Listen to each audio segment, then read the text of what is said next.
Hello everyone. I am Alok Utpal, faculty of commerce, degree college Jagannathpur. आज हम लोग economics के बारे में पढ़ने वाले हैं, जो कि ये कोलान यूनिवर्सिटी के बीकॉम प्रोग्राम कोर्स सेमेस्टर 6 में पढ़ाया जाता है। ठीक है, आज हम लोग इकोनॉमिक्स में सप्लाई और लॉ ऑफ सप्लाई के बारे में चर्चा करेंगे।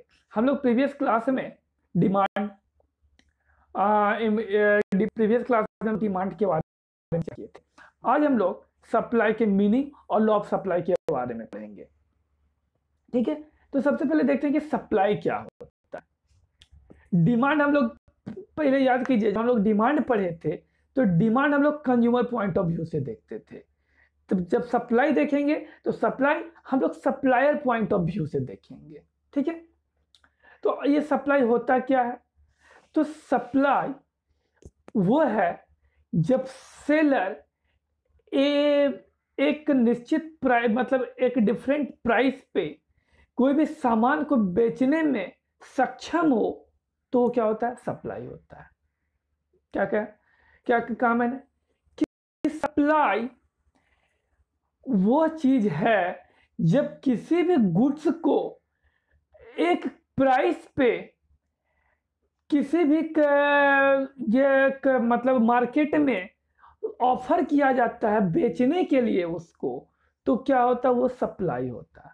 क्या कहता है? देखिए, सप्लाई में the quantities that a seller is willing and able to sell at different prices. मतलब कि क्या कि क्वांटिटी जो सेलर बेचना चाहता है वो बेचने में सक्षम है, एक डिफरेंट प्राइसेस पे वो बेचने में सक्षम है, उस तरह क्या वो सेलर है। क्या लिख रहा है? It is obvious that if the price goes up he will offer more for sale. मैंने क्या कहा कि यहाँ पे हमको सप्लाई पॉइंट ऑफ व्यू से देखना है। कंज्यूमर क्या क्या चाहता है? जब किसी चीज का प्राइस कम हो तो ही हम किसी सामान को खरीदेंगे। डिमांड क्या था? Law of demand. जब प्राइस कम होता था तो डिमांड कोई भी चीज का बढ़ जाता था, कोई गुड्स का। लेकिन जब अब आप कंज्यूमर को छोड़ के आप एक सप्लायर बन गए हैं, ठीक है, आप सेलर हैं यहाँ पे, और आप कोई भी जब गुड्स बेचते हैं तो आप क्या सोचते हैं कि ज्यादा से ज्यादा हमको भी कोई गुड्स का प्राइस मिले।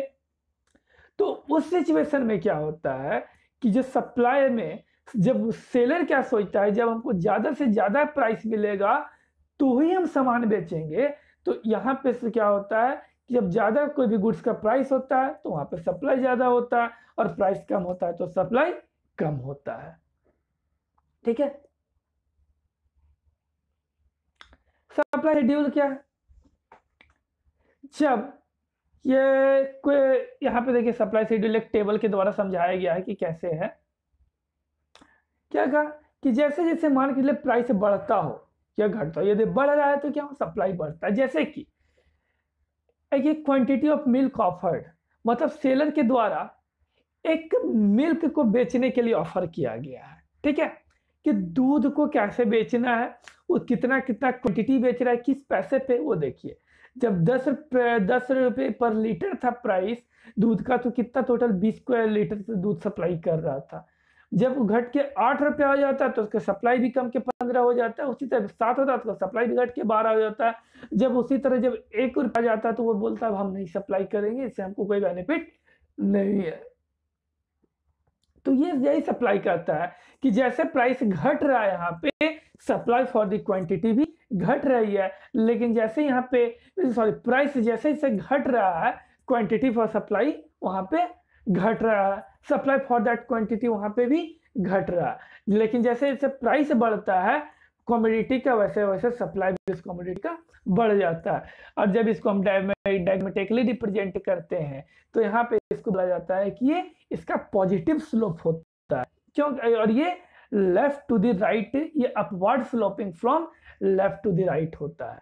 ये क्या अपवर्ड होता है? डिमांड कम क्या होता है? डाउनवर्ड स्लोपिंग था, जबकि ये क्या अपवर्ड स्लोपिंग होता है। डिमांड कम नेगेटिव स्लोप होता है, सप्लाई क्या होता है? सप्लाई का पॉजिटिव स्लोप होता है। यहाँ पे डिमांड और ये सप्लाई और प्राइस से, सप्लाई क्वांटिटी सप्लाइड और प्राइस के बीच क्या होता है? डायरेक्ट रिलेशनशिप होता है। मतलब कि दोनों क्या एक डायरेक्शन में जाता है, बढ़ रहा है तो वो भी बढ़ेगा, प्राइस बढ़ा है तो सप्लाई भी बढ़ेगा, प्राइस घट रहा है तो सप्लाई भी घटेगा, मतलब दोनों एक डायरेक्शन में होता है, इसलिए बोलते हैं इसको कि डायरेक्ट रिलेशनशिप है, पॉजिटिव रिलेशनशिप है। ठीक है, अब आता है कि लॉ ऑफ सप्लाई क्या है।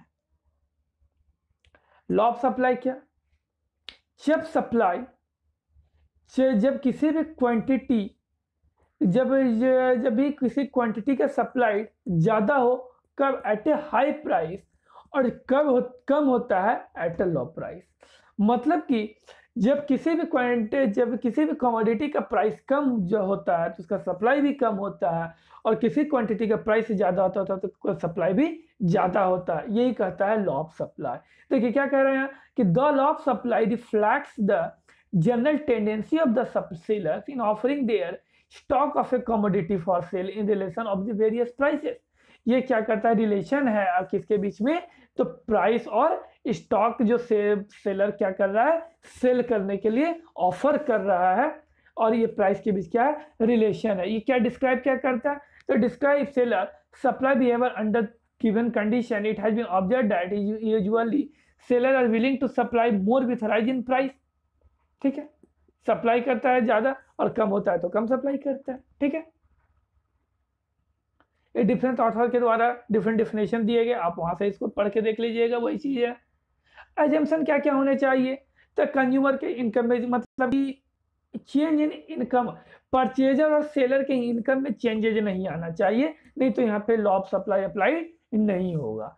उसके बाद no change in technique of production, production के टेक्निक में कोई चेंजेज नहीं आना चाहिए। यदि मॉडर्न टेक्नोलॉजी आ जाती है तो सप्लाई ज्यादा होता है, वहां पे प्राइस कम लग रहा है तो उसको कम में भी सेल करेगा तो उसको प्रॉफिट होगा, तो वहां पे क्या होगा, लॉ ऑफ सप्लाई अप्लाई नहीं होगा। इसलिए प्रोडक्शन के टेक्निक में कोई चेंजेस नहीं आना चाहिए। उसके बाद क्या, there should be no change in transport cost, transportation cost में कोई चेंजेज नहीं आना चाहिए। मान के यदि ट्रांसपोर्टेशन कॉस्ट सस्ता हो जाता है तो गुड्स का जो कॉस्ट ऑफ गुड्स सोल्ड भी वो सस्ता हो जाएगा। जब कॉस्ट ऑफ गुड्स सोल्ड सस्ता होगा तो सेलर क्या होगा, कम प्राइस पे भी गुड्स सोल्ड सप्लाई कर सकता है, तो यहाँ पे क्या होगा, लॉ ऑफ सप्लाई यहाँ पे काम नहीं करेगा, एप्लीकेबल यहाँ पे नहीं होगा। ठीक है, कॉस्ट ऑफ प्रोडक्शन भी अनचेंज, कॉस्ट ऑफ प्रोडक्शन में कोई चेंजेज नहीं आना चाहिए। यदि कॉस्ट ऑफ बहुत ज्यादा कॉस्ट ऑफ प्रोडक्शन में यदि मान के चलिए वेजेज कम हो गया, या इंटरेस्ट कम हो गया, रेंट कम हो गया, ये सब ज्यादा हो गया, तो इसका क्या एडवर्स इफेक्ट पड़ जाएगा मेरा सप्लाई पे। यदि मेरा ये जो कॉस्ट ऑफ प्रोडक्शन है कम हो जाता है तो हम सप्लाई भी कम करेंगे, मेरा कॉस्ट ऑफ सोल्ड भी कम हो जाएगा, गुड्स का जो कॉस्ट भी कम लगेगा, तो हम सप्लाई भी क्या करेंगे, कम प्राइस पे करेंगे और ज्यादा सप्लाई करेंगे, तो यहाँ पे क्या होगा, कॉस्ट यहाँ पे लॉ ऑफ सप्लाई अप्लाई नहीं होगा। नेक्स्ट है there should be fixed scale of production. ये क्या फिक्स्ड स्केल ऑफ प्रोडक्शन होना चाहिए, मतलब कि स्केल ऑफ प्रोडक्शन में कोई चेंजेज नहीं आना चाहिए। उसमें हो सकता है if there is change in scale of production, यदि स्केल ऑफ प्रोडक्शन में चेंजेज आ जाता है तो उसके प्राइस में भी चेंजेज आ जाते हैं, जिसके कारण लॉ ऑफ सप्लाई वहां पे एप्लीकेबल नहीं होता। There should not be any speculation, speculation नहीं होना चाहिए, मतलब कि ऐसा नहीं कि फ्यूचर में उसका प्राइस बढ़ने वाला हो या घटने वाला हो तो इसका क्या एडवर्स इफेक्ट हो जाएगा, लॉ ऑफ सप्लाई के यहाँ पे एप्लीकेबल नहीं होगा।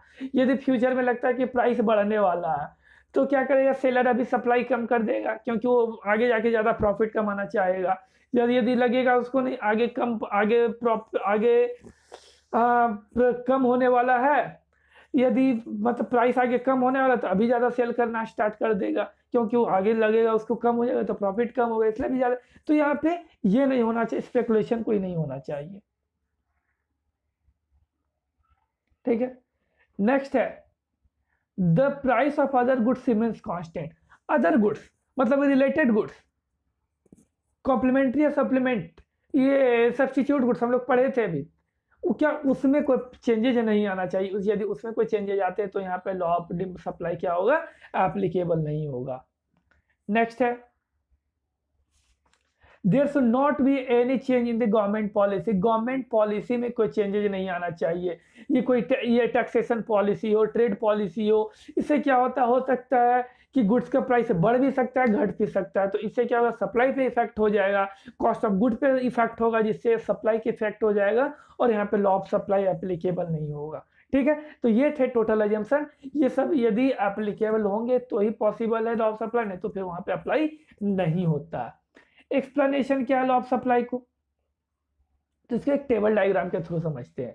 मान के चलिए कोई फाउंटेन पेन है जिसका प्राइस है 10 रुपया, यदि प्राइस रहता है तो टोटल 10,000 सप्लाई यदि क्वांटिटी सप्लाइड होता है।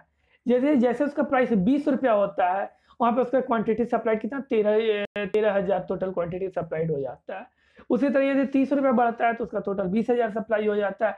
तो हम लोग देख रहे हैं कि जैसे जैसे प्राइस क्वांटिटी प्राइस ऑफ जो पेन का प्राइस बढ़ रहा है तो उसका क्वांटिटी सप्लाइड भी वहां पे बढ़ रहा है। तो ये क्या है, ये पॉजिटिव रिलेशनशिप को यहाँ पे शो कर रहा है, जिसके कारण इसका डायग्राम क्या बनेगा, अपवर्ड स्लोप डायग्राम बनेगा। ठीक है, उसे देखिए यहाँ पे, यहाँ क्या है, इन द एबव डायग्राम ऐसा इज द सप्लाई कर्व, ये सप्लाई कर्व है, इसको ऐसे समझिए।